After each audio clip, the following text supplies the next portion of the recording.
This video will show the process of installing the Delta 36-T30 T-rail T-square fence and rail system onto a Hitachi contractor, Hitachi C10FL. This is a model that was sold at Lowe's many years ago. I acquired it used many years ago, and I found that the factory Hitachi rail system was off by about a 1/16 of an inch from the front of the blade to the back of the blade. So after doing some research, I decided that this Delta 36-T30 fence system would fit my needs. I purchased this recently from Home Depot for about $230, tax included, somewhere around that range. Anyway, when you get this box, it is pretty messy on the inside. It got kind of, I don't know what happened between here and Taiwan where these things are made. But yeah, there's a bunch of styrofoam in here that you have to kind of contend with and use the vacuum cleaner to clean it all up. But it does clean up nicely. This is the front, or this is the measuring guide rail. This is the front rail, which is used by which gets the front measurement rail attaches to, or the guide rail attaches to. Anyway, the point being, when you open the box, obviously you get all your parts, you get your hardware pack here. You're going to get this manual, and it's going to be really confusing because it says that this manual is for the 36-T30 T4. Well, this is a 36-T30 T3. Anyway, if you go on Delta's website, you're going to actually want to download this manual, which it does say 36-T30, 36-T50, T30 or T50, depending on if you get a 30-inch or 50-inch rail. Obviously, I figured out the 30-inch rail system was what I needed. Anyway, just want to point out, you want to go and download this manual from the Delta website. So in this hardware pack that you get with the table saw, you're going to get all these nuts and bolts that many of them will not be used. So it's kind of to your discretion to use whatever you need to. I've just made some index marks. I want to show you what I did here. There was another very, very helpful video showing you how to basically make an alignment mark between the right side of the saw blade and make a mark on your table, and then measure over between 5 3/8 and 5.5 inches. So let me grab my T-square. I'll show you how that works. So if we take the drywall square, put it to the right side of the saw blade, get it square to the table. You basically just take a black Sharpie marker or just something that will show up on the metal, and you make a mark on this side of the ruler so it indexes with the right side of the saw blade. You end up with a mark like that. So then you're going to want to measure over from that mark, measure over and make two marks. One at the 5 and, let's see, where's my ruler? There it is. One at the 5 3/8 mark, so I can get my finger there. 5 3/8 and then 5.5. Let's just do it this way.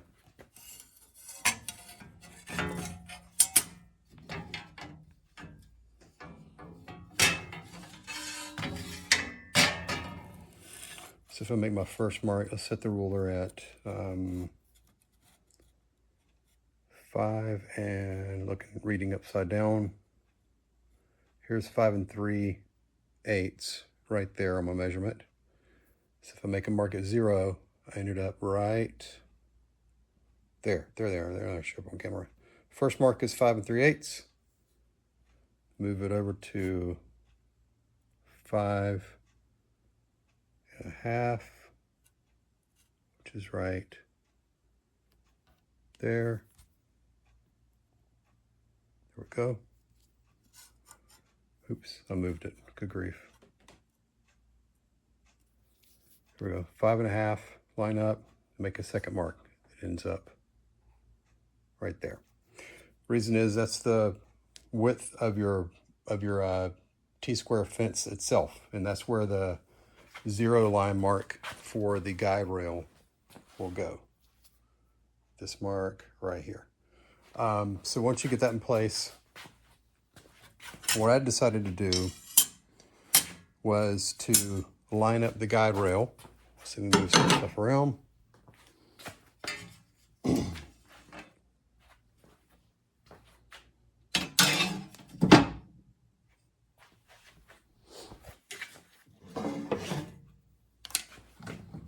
Just lower a saw blade. So we're kind of finished with that for right now.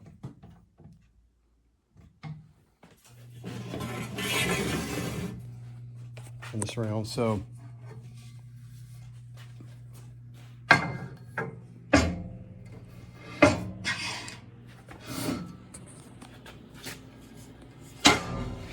I took the guide rail and set the 0 mark within that range. So let's set it at like about on that 5 3/8 mark. So once I do that, I want to make sure the guide rail is about parallel with the edge of the table. And I'm going to rotate it until the 2 mounting holes that mount to the guide rail to the front rail are revealed. So we'll do carefully 1, 2. I may have moved just slightly, but you're looking to reveal this hole and this hole. I'm actually going to rotate it just a little smidge. Don't think I've moved it left or right. And then once I did that, I took a straight edge or just something to basically line up the center of this hole right here and transfer a mark to the edge of the table saw, to the edge of the cast iron, which is right here. If I can get it to show up, there we go. So it lines up with that hole. And same thing on this one. I just took the straight edge again, kind of like this, and then just transferred a mark right on the edge. It actually falls right into the edge of that miter slot. So once I have those 2 marks, these 2 holes are going to be the mounting holes that go to the front rail. So the front rail, all these holes get mounted to the side of the table saw itself. These holes on the bottom get attached to the guide rail. The 2 holes in question are actually, let me slide this over. This hole on the left and this hole on the right is going to match with this hole and this hole. So if I move these over,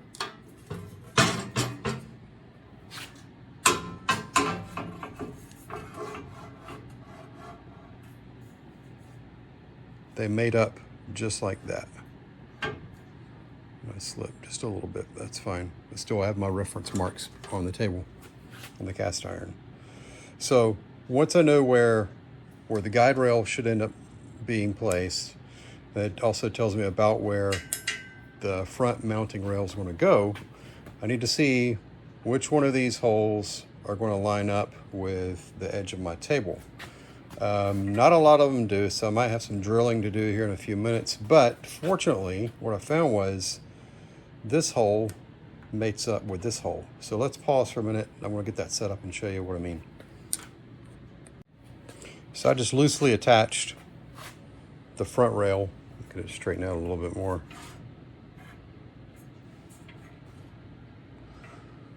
just kind of mocking things up a little bit so I can kind of make a guess as far as where it's going to go. But right here, I got just a single bolt installed, and it's actually this 5/16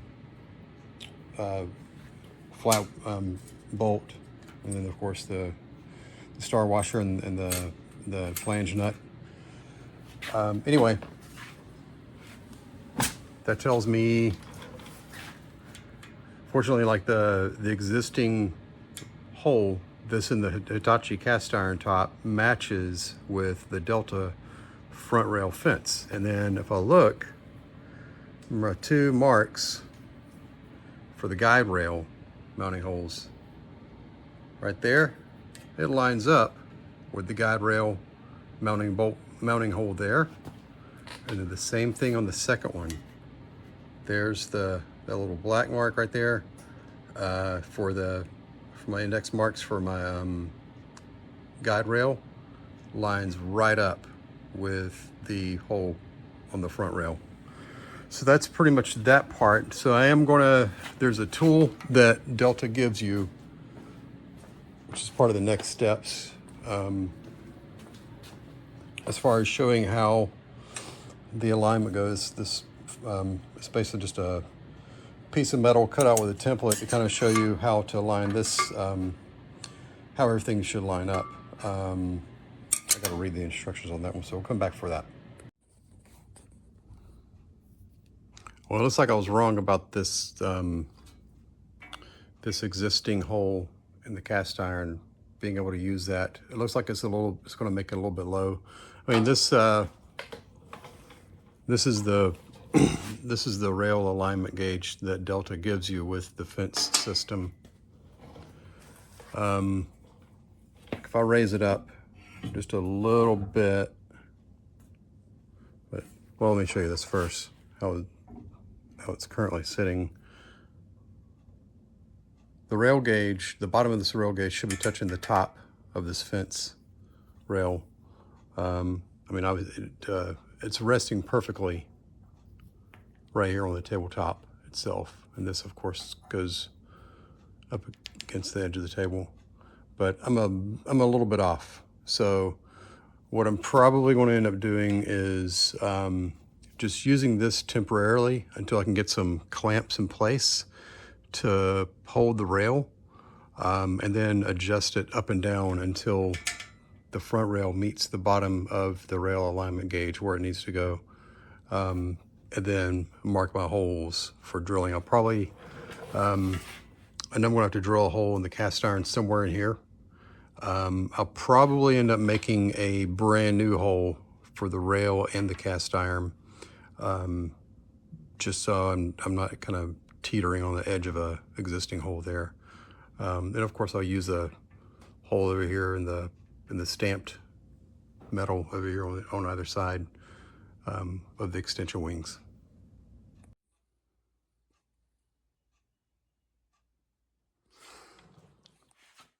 So I've got my clamps in place holding this rail up. I took the bolt out. It was right here. But I do have my clamps set up right now, just holding the rail. No, it is interesting. I was thinking it was off a little bit, but all this holding this rail alignment gauge right now is, I mean, it's basically just the cast iron right now. And if you look at the bottom of the rail alignment gauge and how it's touching the front rail, it seems to be doing okay. And that hole seems to be pretty well aligned. Maybe I can use it after all.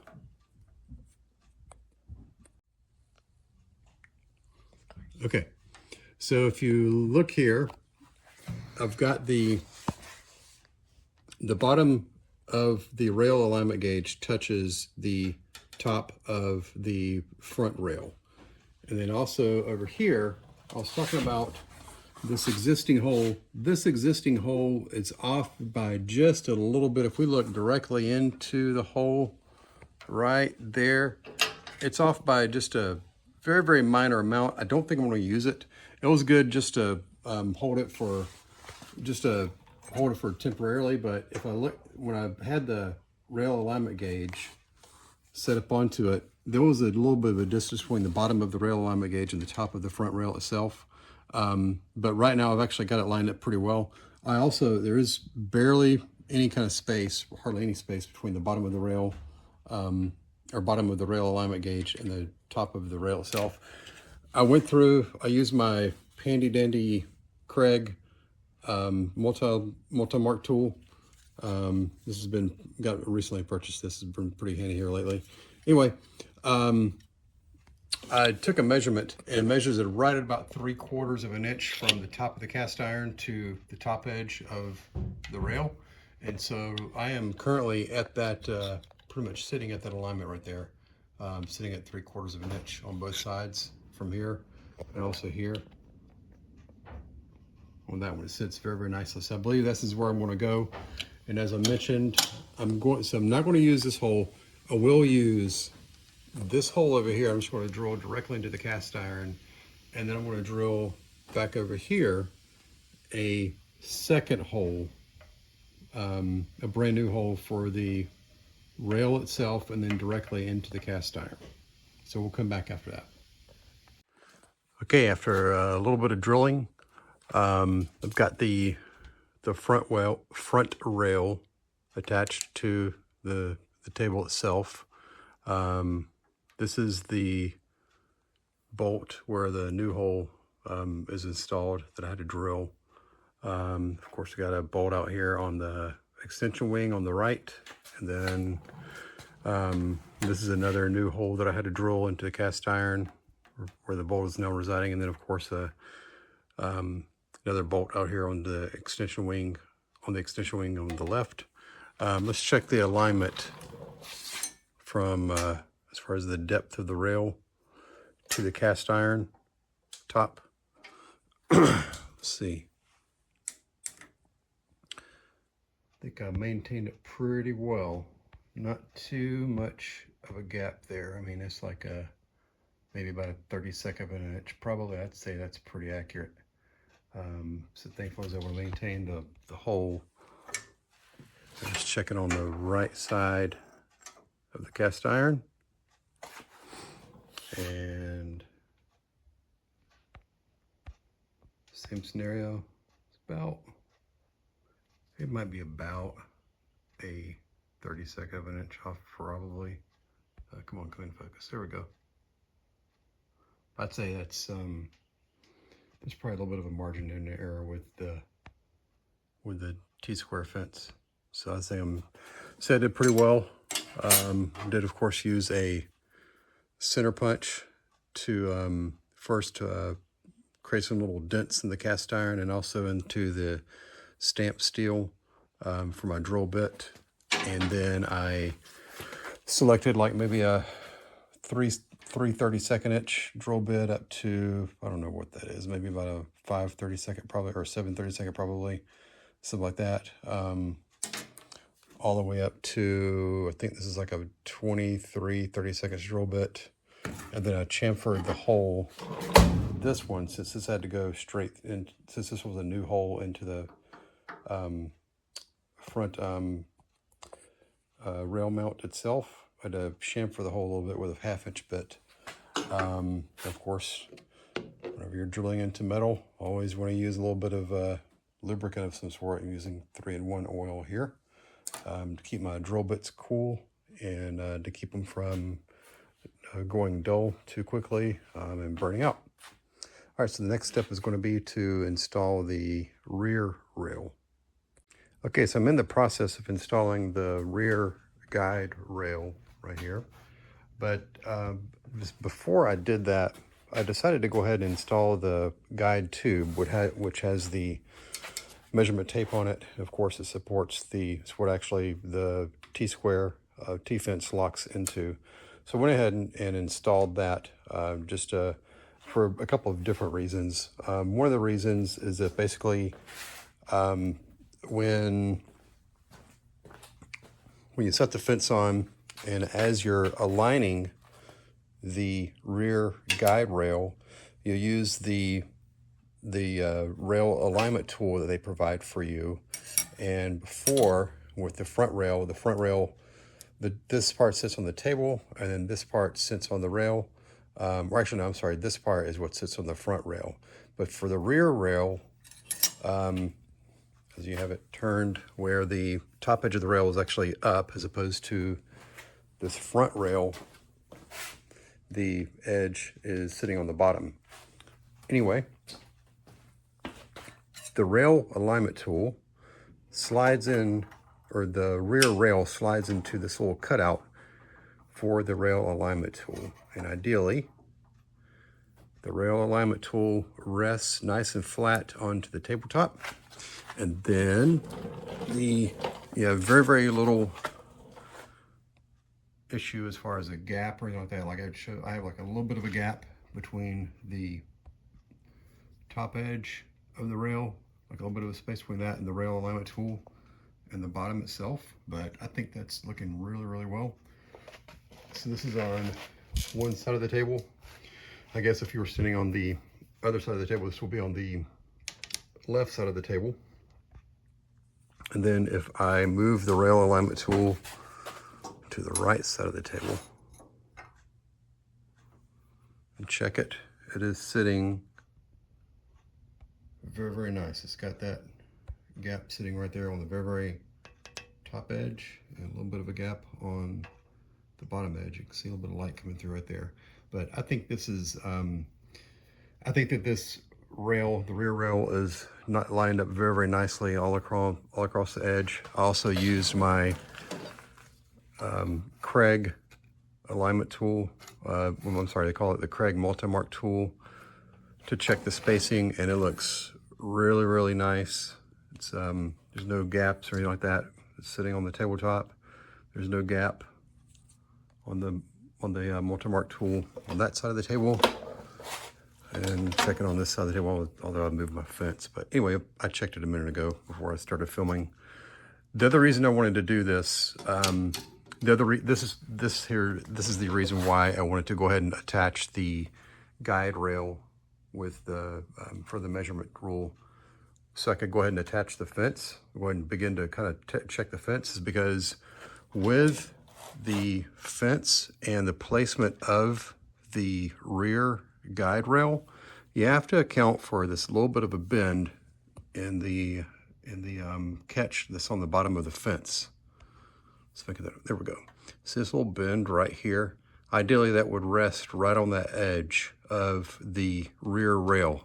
And mine currently is. I believe if I were to go any higher or any lower, it would fall right out of that edge. I mean, I could probably go a smidge higher, but I don't think it's necessary. I think it's resting very, very nicely. And also, watching another video is talking about making sure that the fence, the gap between the bottom of the fence and the top of the table, is nicely aligned from the front of the table, or actually, I guess this would be the back of the table, to the front of the table. I got a pretty nice edge revealing there.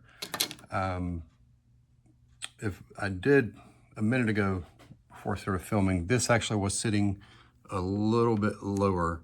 And so all I did to adjust that was, there's these 2 nylon set screws on either side of the fence.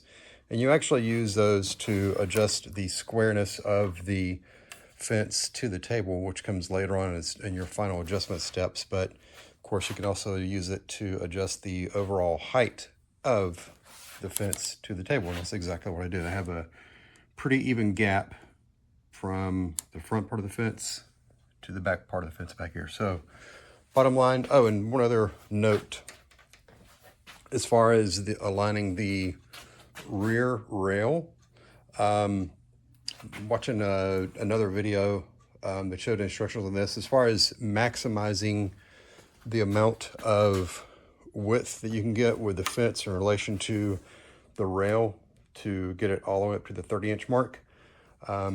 It's best basically to align the left edge, or align your rear rail to the left edge of the left wing of the table saw. Or actually, I'm sorry, let me reset. It's best to align the rear rail the same as the front rail. And if you look, I didn't realize this, but my front rail edge is hitting right on this corner. It's actually on the, what I call the fold of, let's see if I can zoom in on that. There we go. It's sitting right on the fold of the sheet metal there for that left extension wing. And so if I come back around here, take a look. There it is. I have the edge of the rear rail sitting exactly on the edge of the left extension wing there. So overall, I think I'm in a good place. I got a couple of C-clamps, just very small C-clamps sitting here, holding this rear rail up for right now. I'll get that to zoom in a little bit better. There we go.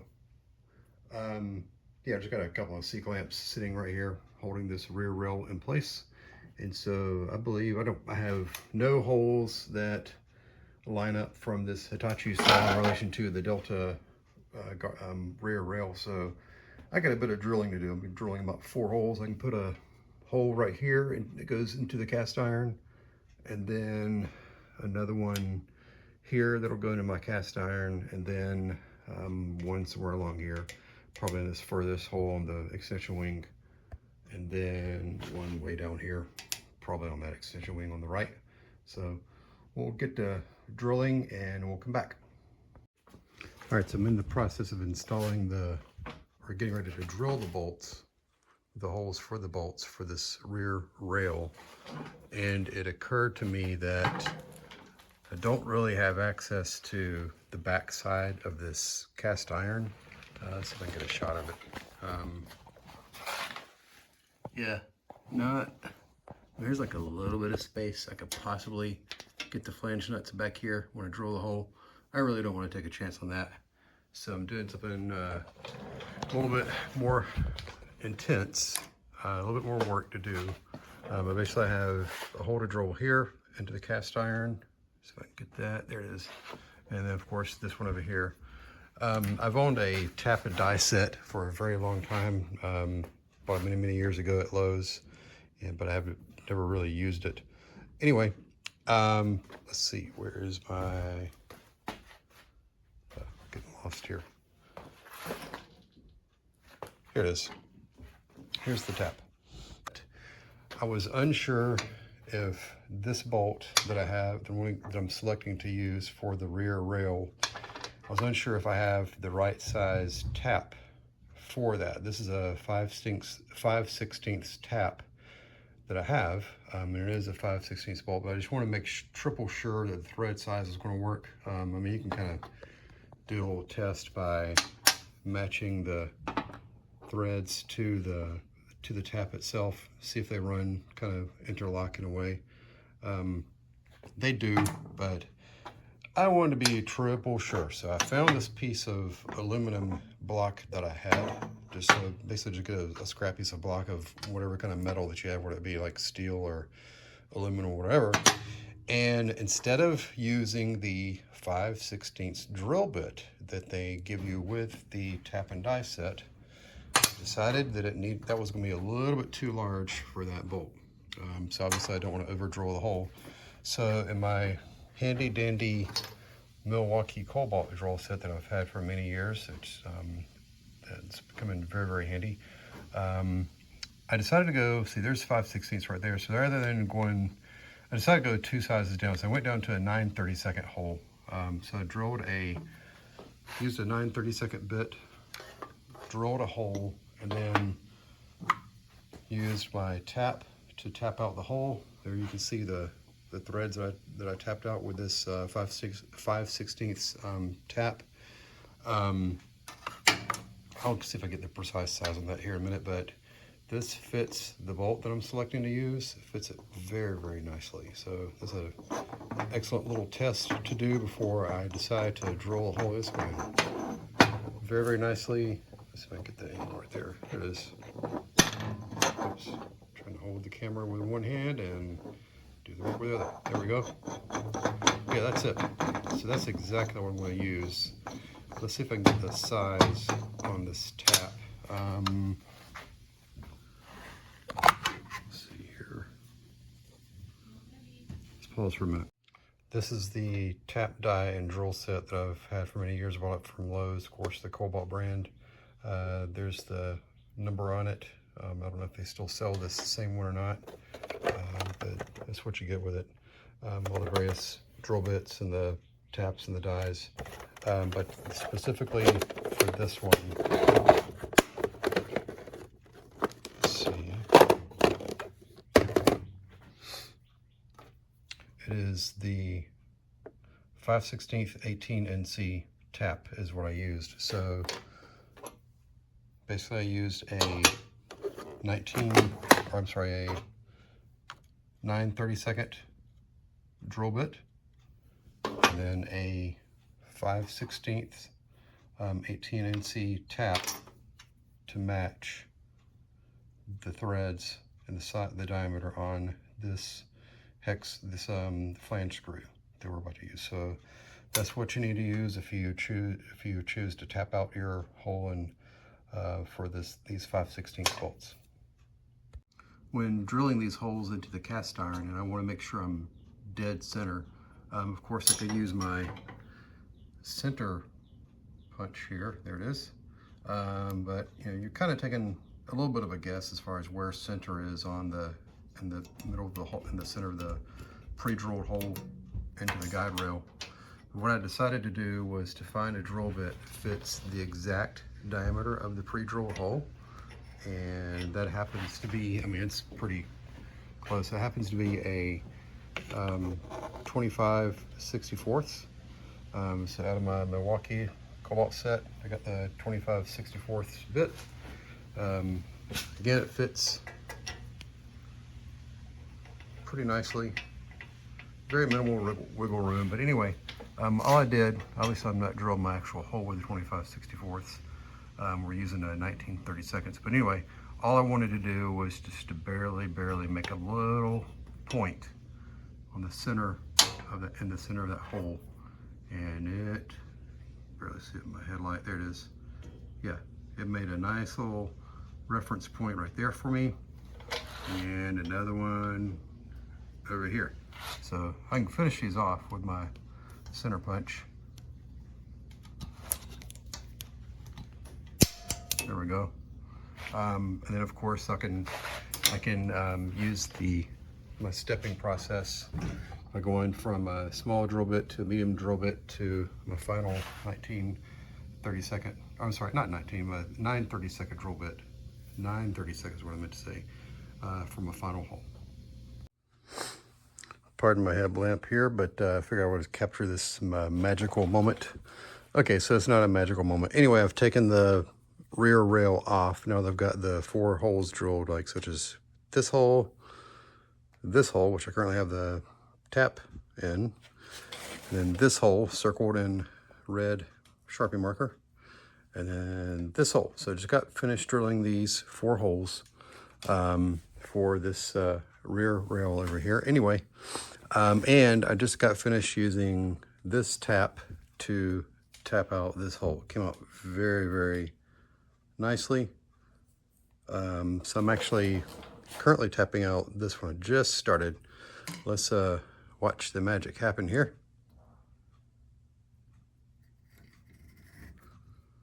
Very smooth. Of course, I recommend putting a little bit of 3-in-1 oil on your drill bits and your taps before starting. Makes things go a lot smoother. There we go. I feel it. It is all the way through. I'm just want to make sure I got it. Now I can feel them hitting that sheet metal back here, part of the cover. That's fine. We'll hit it a little bit further. Maybe stop about right there. Back it out. And I like to vacuum off any kind of metal shavings. Just makes things a lot nicer. Of course, you gotta be careful not to vacuum up my tap here and to get it lost in the old shop vac. Let's see. Hold on one second.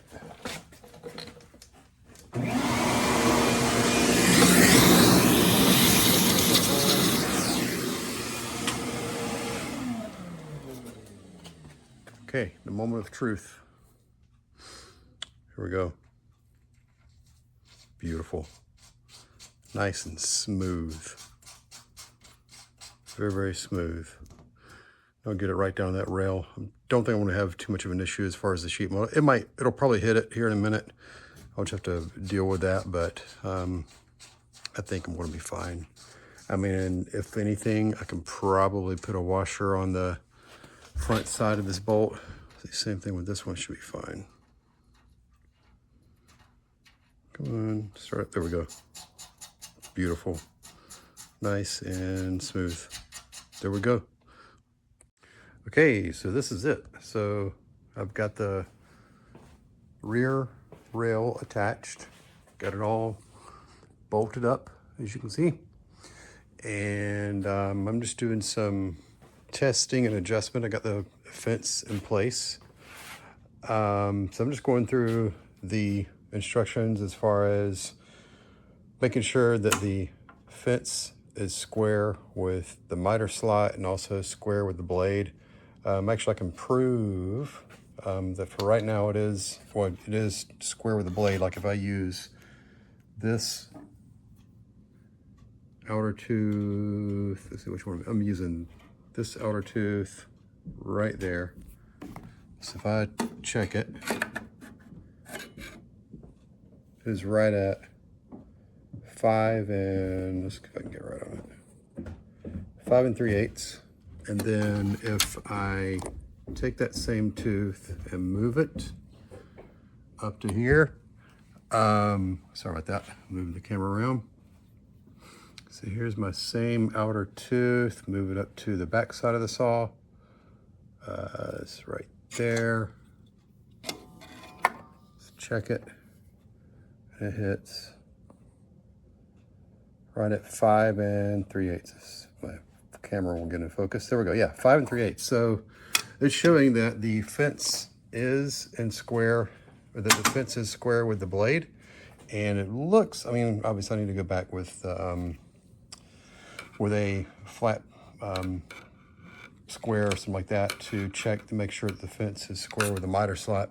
I mean, it's pretty close. I'll go back and do some refinements. But anyway, that's what the instruction manual tells you about how to adjust the fence to make sure it is square with the miter slot and also square with the blade. There's a couple of set screws down here to do that. There's also a couple of set screws. I think I talked about this earlier as far as making sure that, and also these two set screws down here adjust the amount of clamp pressure that you have on the fence itself in relation to the rail. There's one little issue that I have. So if I unclamp this thing does not move very easily, and it's because of the rear clamp section to the rear rail. So I might have to come back and adjust this later on, but remember how I was talking about whenever you're adjusting the height of the rear rail in relation to the table using the rail alignment gauge? And I was talking about the curvature of this clamp piece that actually goes around, or this metal piece that goes around the rear rail, and also this this white piece that lifts the fence up off of the rail itself. So I got a little bit of a, I guess call it a binding going on. I'm not sure what I'm going to do to adjust that to make it a little bit more freely, because right now this fence doesn't exactly move freely along the table if I have it unclamped. I do have to kind of bump a little bit or even just take it off. So I don't know if I'm going, I mean, probably what I'll do is there's two Phillips head screws that actually hold this white piece on underneath. I'll probably carefully trim it off tiny bit by tiny bit, so it allows a little bit more freedom for this thing to move. We'll see. Anyway, but overall, I am pleased with this fence. We'll have to do some test runs with it here in a little bit. But yeah, that's it. That's it as far as getting the Delta fence system installed onto a Hitachi C10 FL contractor table saw. Thank you all for watching. Just a follow-up to the fence here. Got it turned to the side, but I wanted to talk about how the fence was dragging on the table a little bit. So what it did, let's zoom in here. There we go, now we can see them. I actually added in a couple of washers right between this plate right here and the bottom part of the fence. So I added these two silver washers. They fit onto these two screws right there. Right there. Anyway, by adding those washers onto in between this plate and the bottom of the fence, it did provide a little bit more lift to the fence itself, so it raises it up off of the table, so it doesn't scrape any, or it doesn't have a lot of resistance as I move the fence along the width of the table saw anymore. So that was a huge help. So I thought I'd throw that tip in. I think I mentioned before I was thinking about either trimming this little piece or doing something maybe to this, but that would have been a bad idea. So I'm glad it was just a simple fix of adding in a couple of washers and we're good.